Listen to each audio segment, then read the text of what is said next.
ना दही, ना रवा, ना सोडा, ना इनो. फक्त ज्वारीचं पीठ वापरून आपण इथे अतिशय कुरकुरीत जाळीदार पेपर डोसे आणि मसाले डोसे बनवलेले आहेत. आणि मैसूर डोसा किंवा मसाला डोसा याची स्पेशल लाल चटणी बनवलेली आहे. अतिशय हेल्दी आणि झटपट होणारी रेसिपी आहे. त्यातल्या त्यात एकदम कमी तेल वापरून आज आपण इथे डोसे बनवलेले आहेत. तर चला झटपट रेसिपीला सुरुवात करूयात. तर मी इथे एक वाटीमध्ये दाबून ज्वारीचं पीठ भरून घेतलेलं आहे. तर बघा, सर्वांच्याच घरामध्ये असेल या पद्धतीचं वाटीचं माप घेतलेलं आहे. आणि वजनी म्हणाल तर 150 ग्राम ज्वारीचं पीठ घेतलेलं आहे. पीठ आपल्याला इथे चाळून घ्यायचं नाही, म्हणजे पिठामध्ये थोडंसं रवा टेक्स्चर शिल्लक राहील. आता इथे थोडंसं बाइंडिंग देण्यासाठी 2 चमचे गहूचं पीठ घेतलेलं आहे. आपण इथे रवा वापरणार नाही, म्हणून थोडंसं गहूचं पीठ वापरलेलं आहे. डोश्याला चांगली टेस्ट आणि कलर येण्यासाठी 1 चमचा साखर टाकलेली आहे. साखरेमुळे डोस्याला कलर सुद्धा छान येतो आणि टेस्ट सुद्धा छान लागते. आवडत नसेल तर स्किप केली तरी चालेल. सर्व आता इथे मिक्स करून घेतलेलं आहे आणि थोडं पाणी टाकत आपल्याला पीठ मिक्स करून घ्यायचं आहे. तर ज्या वाटीने आपण ज्वारीचं पीठ घेतलेलं आहे त्याच वाटीने 2.5 वाटी म्हणजे 2 आणि अर्धी वाटी भरून पाणी लागलेलं आहे. ज्वारीचं पीठ असल्यामुळे कुठेही पिठाच्या गाठी तयार होत नाहीत. या वाटीने 2.5 वाटी पाणी टाकलेलं आहे. तुम्हाला जर पीठ खूप चिकट आहे असं वाटत असेल तर गहूचं पीठ न टाकता त्याच्यामध्ये 4 चमचे रवा किंवा पाव वाटी रवा टाकायचा आहे. आता मी याच्यामध्ये चवीनुसार मीठ टाकलं आणि सर्व इथे मिक्स करून घ्यायचं आहे. तर बघत असाल इतपत घट्ट आपण पीठ लावून घेतलेलं आहे. बटाटा भजींना आपण जसं बेसन पीठ लावतो त्याच पद्धतीने पीठ इथे तयार करून घेतलेलं आहे. साखर मिक्स होण्यासाठी 2 मिनटं हे पीठ साईडला ठेवूयात आणि तोपर्यंत अतिशय सोपी अशी लाल चटणी बनवूयात. ही चटणी सगळ्या साऊथ इंडियन डिशेसमध्ये बनवली जाते. खूप सोपी पद्धत आहे आणि खरंच ही चटणी होते सुद्धा खूप छान. इडलीबरोबर सुद्धा ही चटणी ट्राय करू शकता. त्याच्यासाठी 3 ते 4 लाल मिरच्या घ्यायच्या आहेत. 8 ते 9 सोललेल्या लसूणच्या पाकळ्या घ्यायच्या. अर्धा इंच अद्रक सोलून घ्यायचा आहे. इथे अर्धा चमचा जिरं घेतलेला आहे. कढीपत्ता भरपूर घ्यायचा. 25 ते 30 पानं कढीपत्त्याची घेतलेली आहेत. अर्धा चमचा धना पावडर घेतलेली आहे. तुमच्या मिक्सरमध्ये धने बारीक होत असतील तर अर्धा चमचा अखंड धने घ्यायचे आहेत. अर्धा ते 1 चमचा काश्मीरी लाल मिरची घेतली आणि इथे अर्धा लिंबू पिळून घेतलेला आहे. किंवा 1 चमचा लिंबूचा रस घ्यायचा किंवा तुम्ही थोडीशी चिंच सुद्धा वापरू शकता.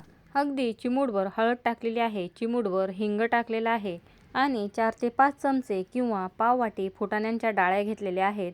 तर माझ्याजवळ इथे फिक्के फुटाणे होते, मी ते वापरलेले आहेत. याच्यामध्ये टोमॅटो सुद्धा टाकू शकता आणि साखर सुद्धा टाकू शकता. चवीनुसार मीठ टाकलं, पाव वाटी पाणी टाकलं आणि मिक्सरला फिरवून घ्यायचं आहे. नंतर पाण्याची गरज पडली तर आणखी याच्यामध्ये पाणी टाकायचं आहे. मी पुन्हा याच्यामध्ये पाव वाटी पाणी टाकून मिक्सरला फिरवून घेतलेलं होतं. तर बघा, या चटणीला तडका लावण्याची गरज नाही. जर आवडत असेल तर तडका दिला तरी चालेल. अतिशय टेस्टी अशी साऊथ इंडियन मैसूर मसाल्याबरोबर खाण्याची चटणी तयार झालेली आहे. तडका देणं ऑप्शनल आहे, मात्र मी इथे तडका दिलेला आहे. तडका पॅनमध्ये अर्धी पळी तेल कडकडीत गरम करून त्याच्यामध्ये फक्त 1 चमचा मोहरी टाकली आणि चटणीमध्ये हा तडका टाकून घेतलेला आहे. तडका दिल्यानंतर आणखीन या चटणीला टेस्ट येते, मात्र बऱ्याच ठिकाणी स्टॉलवरती ही चटणी तडका न देताच वापरत असतात. तर चला, चटणी तयार झालेली आहे. आता आपलं पीठसुद्धा इथे चांगलं मुरलेलं आहे. साखरसुद्धा चांगली मिक्स झालेली आहे. पीठ अजून भरपूर असं घट्ट आहे. या पिठाच्या आंबोळ्या बनवू शकता. आंबोळ्या बनवायच्या असतील तर इतपत घट्ट पीठ ठेवायचं आहे. आवडत असेल तर याच्यामध्ये पाव चमचा सोडा घालायचं आणि आंबोळ्या बनवून घ्यायच्या. आता इथे पॅन गरम झालेला आहे. गरम पॅनवरती थोडंसं पाणी शिंपडायचं आणि पाणी सुती कपड्याने पुसून घ्यायचं आहे. नंतर 1 ते 2 चमचे तेल टाकून टिश्यू पेपरने किंवा घरातील एखाद्या पेपरने सर्व तेल सगळीकडे पॅनला लावून घ्यायचं, म्हणजे कुठलाही तवा असला तरी त्याला डोसा किंवा आंबोळी चिटकत नाही.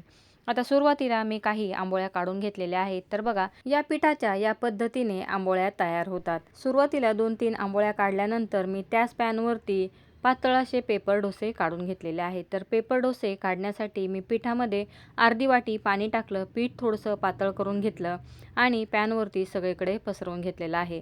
तर बघा, थोडं सगळीकडे टाकायचं आणि पातळ जाळीदार असा डोसा सगळीकडे स्प्रेड करून घ्यायचा आहे.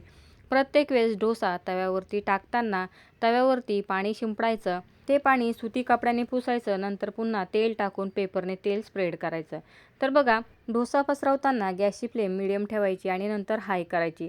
सगळीकडे पॅन फिरवत सगळ्या बाजूला हा डोसा फिरवून घ्यायचा. वरती तेल टाकायचं. बराच वेळेस घरातील साध्या तव्यावरती किंवा साध्या पॅनवरती डोसा टाकला किंवा पॅन जुना असला त्याच्यावरती डोसा टाकला तर चिटकतो. अशा वेळेस साईडला तेल टाकून घ्यायचं आहे. सगळ्या साईड्स इथे रिमूव्ह करायच्या आणि चांगला खरपूस असा डोसा भाजल्यानंतर त्याला पलटी करायचा आहे. आणि बघा, फक्त ज्वारीचं पीठ आणि 2 चमचे गहूचं पीठ वापरून आपला इथे पेपर डोसा तयार झालेला आहे. पेपर डोसे करायचे असतील तर पीठ पातळ ठेवायचं आणि जर जाड डोसे करायचे असतील तर पीठ इथे घट्ट ठेवायचं आहे.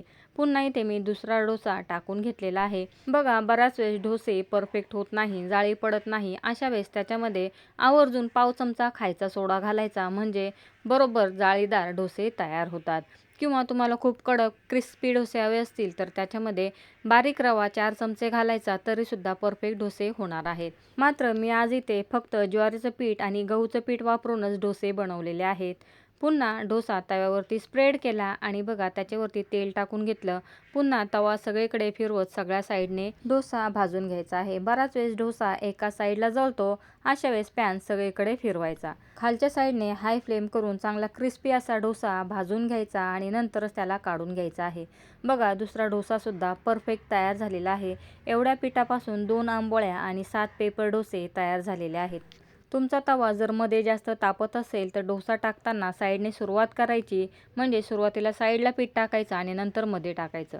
आता या डोस्याला पलटी करून खालच्या साईडला आपण बनवलेली लाल चटणी लावून घेतली आणि इथे बटाट्याची चटणीसुद्धा लावून घेतलेली आहे. तर माफ करा, इथे माझा हात कॅमेऱ्याला लागला आणि कॅमेरा थोडासा फिरलेला आहे आणि माझं तिथे लक्षच नव्हतं.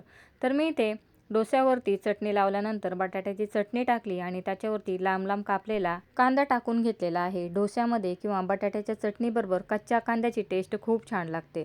कांदा टाकल्यानंतर पुन्हा मी चमचाभर तेल टाकून घेतलं आणि बघा, इथे आपला परफेक्ट म्हैसूर मसाला डोसा तयार झालेला आहे. मी एका साईडला बटाट्याची चटणी लावली. तुम्ही पूर्ण डोस्याला बटाट्याची चटणी लावू शकता. म्हैसूर मसाला डोसा, पेपर डोसा दोन्हीही डोसे आपले बनवून तयार झालेले आहेत आणि बघत असाल अतिशय कुरकुरीत असा आपला पेपर डोसासुद्धा तयार झालेला आहे. बघूनच टेक्स्चर लक्षात येत असेल. आता मी सुरुवातीला मध्ये बॅटर टाकल्यामुळे डोसे थोडेसे मध्ये जास्त डार्क कलरचे झालेले आहेत. तर बघा, फक्त 10 ते 15 मिनिटांमध्ये सर्व डोसे बनवून तयार झालेले आहेत. त्याच्याबरोबर चटणीसुद्धा तयार झालेली आहे. म्हैसूर मसाला डोसा आणि त्याच्याबरोबर ही चटणी खूप छान लागते. ट्राय करून बघा. आणि याच चटणीबरोबर पेपर डोसासुद्धा खूप छान लागतो. पेपर डोस्याबरोबर बटाट्याची चटणी आणि ही चटणी असेल तर मग बघायलाच नको. रात्री झोपताना बटाट्याची चटणी आणि लाल चटणी जरी बनवून ठेवली तर दुसऱ्या दिवशी झटपट असे पेपर डोसे, मसाला डोसे मुलांच्या डब्यासाठी, टिफिनसाठी देऊ शकता. तर बघत असाल अतिशय क्रिस्पी असे पेपर डोसे तयार झालेले आहेत. याच पिठाचे जाड डोसे बनवू शकता, आंबोळ्या बनवू शकता. त्याच्यामध्ये दही आणि सोडा टाकून इडलीसुद्धा बनवू शकता. अतिशय क्रिस्पी एकदम कडक डोसे बनवायचे असतील तर त्याच्यामध्ये रवासुद्धा टाकू शकता. फक्त ज्वारीचं पीठ वापरून आज आपण डोसे बनवलेले आहेत. त्याच्यामुळे अतिशय हेल्दी अशी रेसिपी आहे. शिवाय अतिशय कमी तेलाचा वापर करून ही रेसिपी आपण बनवलेली आहे. ट्राय करून बघा. व्हिडिओ आवडला तर व्हिडिओला लाईक करायला, चॅनलला सबस्क्राईब करायला विसरू नका. व्हिडिओ बघितल्याबद्दल धन्यवाद.